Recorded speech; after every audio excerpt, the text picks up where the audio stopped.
আজকের গল্প ঘোড়া জঙ্গলে চায়ের দোকান। আমাদের গল্পগুলি সম্পূর্ণ কাল্পনিক, চরিত্রগুলো সম্পূর্ণ কাল্পনিক। ঘোড়া জঙ্গল নামটা শুনলেই গা ছমছম করে ওঠে। গ্রামের মানুষজন সূর্য ডোবার পর ওই পথে পা বাড়াত না। চারদিকে কেবল ঘন বাঁশঝাড়, বড় বড় সেগুন গাছ আর রাতের আঁধারে অদ্ভুত সব শব্দ।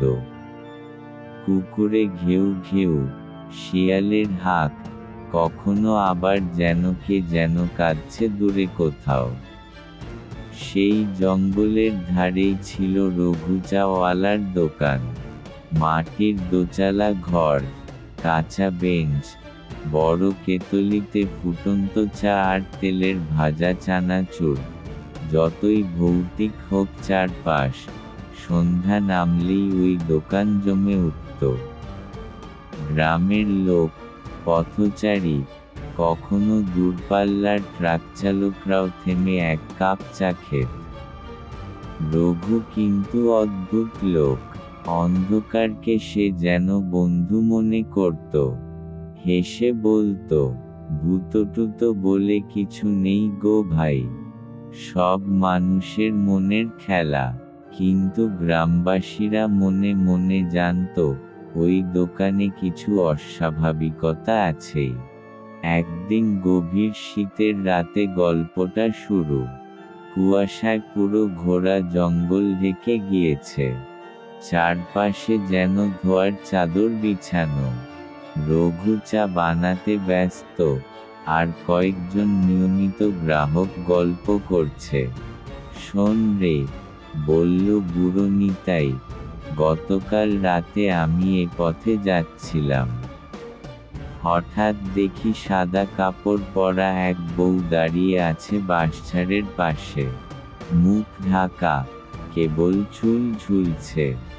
সবাই আঁতকে উঠল, তবে রঘু হেসে উড়িয়ে দিল, আরে, এ আবার ভূতের গল্প, হয়তো কারো বউ বনে গেছিল। তখনই এক ভয়ঙ্কর হাওয়া বইল। দোকানের আলোর কাছি বাতাসে দপদপ করতে লাগল। সবাই কাপা গলায় তাকালো একে অপরের দিকে। সেই রাতে দোকানে নতুন এক অতিথি এল। উঁচু লম্বা এক অচেনা মানুষ। গায়ে কালো লম্বা চাদর, চোখে অদ্ভুত জ্যোতি।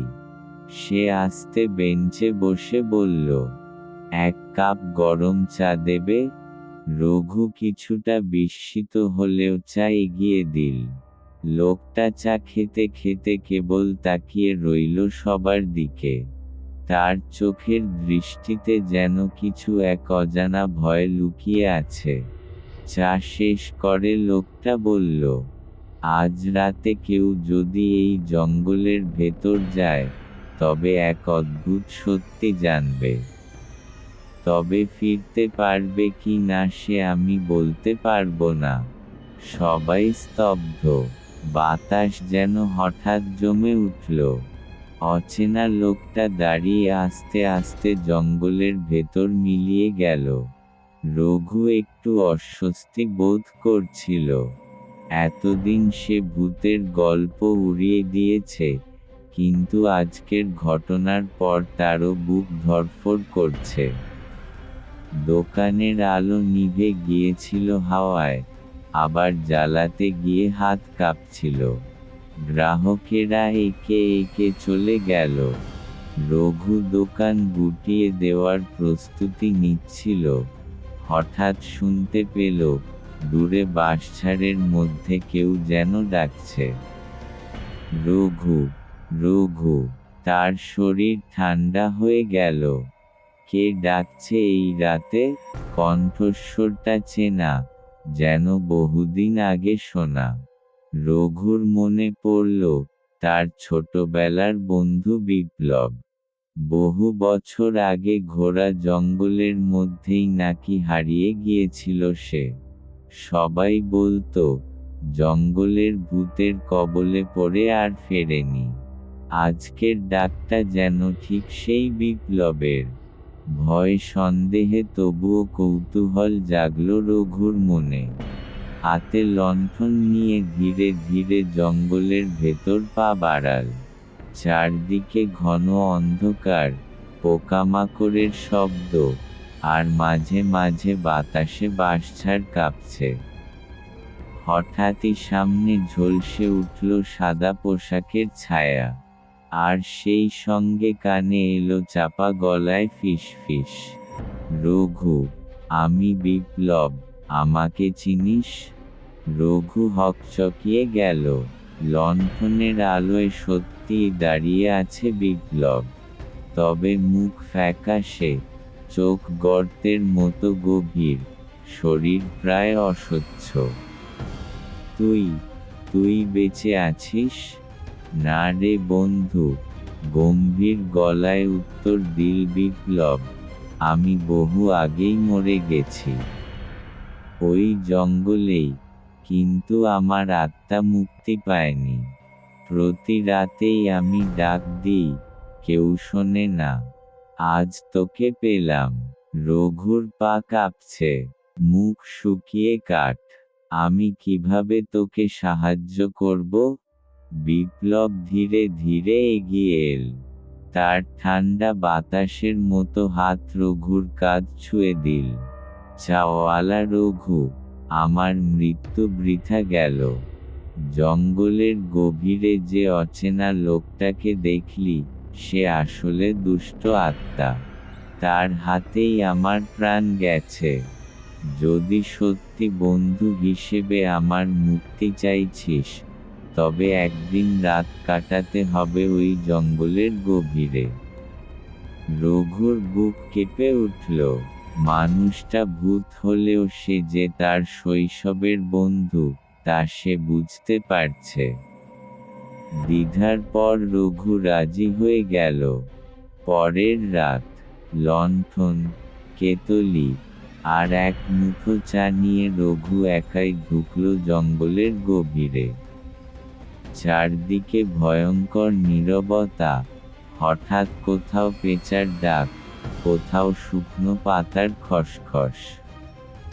হঠাৎই সামনে দেখা গেল কালো চাদর পরা সেই অচেনা মানুষ। তার চোখে আগুনের মতো লাল আলো। সে হেসে উঠল, আবার এলি? তবে জেনে রাখো, এ পথ থেকে ফেরার রাস্তা নেই। রঘু সাহস সঞ্চয় করে কেতলি থেকে গরম চা ঢেলে দিল মাটিতে। কুয়াশায় চায়ের ধোঁয়া মিশে এক অদ্ভুত মন্ত্রের মতো ছড়িয়ে পড়ল। তখনই রঘু চিৎকার করে বলল, যদি তুই সত্যিই দুষ্ট আত্মা হোস, তবে এই চায়ের আগুনেই তোর সর্বনাশ হোক। হঠাৎই ঝড় উঠল। গাছ ভেঙে পড়ার শব্দ, আকাশে বিদ্যুৎ চমকাল। অচেনা লোকটার চেহারা বিকৃত হয়ে উঠল, চোখ রক্তবর্ণ, মুখ থেকে আগুন বেরোচ্ছে। সে চেঁচিয়ে উঠল, না, আমাকে কেউ বাঁচাতে পারবে না। সেই মুহূর্তে সাদা আলোয় আবির্ভূত হল বিপ্লব। সে রঘুর হাত ধরে বলল, বন্ধু, তুই সাহস দেখিয়েছিস। তোর কারণে আজ আমি মুক্তি পাচ্ছি। দুষ্ট আত্মা হাহাকার করে মিলিয়ে গেল ঘন কুয়াশায়। বাতাস শান্ত হলো, কেবল বাঁশঝাড়ে হালকা হাওয়া বইছে। রঘু যখন দোকানে ফিরে এল, ভোরের আলো ফুটছে। চায়ের দোকানের চুলায় নতুন চা ফুটছে। কিন্তু তার মনে হচ্ছিল, এ আর সেই আগের দোকান নয়। সে জানল, ঘোরা জঙ্গল আজ থেকে আর আগের মতো ভয়ের জায়গা রইল না। বন্ধুর আত্মা মুক্তি পেয়েছে, কিন্তু সেই রাতের ঘটনার স্মৃতি চিরকাল বয়ে বেড়াবে রঘু। লোকেরা এখনো গল্প করে, রঘু চাওয়ালার দোকান, ওখানে বসলে নাকি ভোর পর্যন্ত ভূতের গল্প শোনা যায়।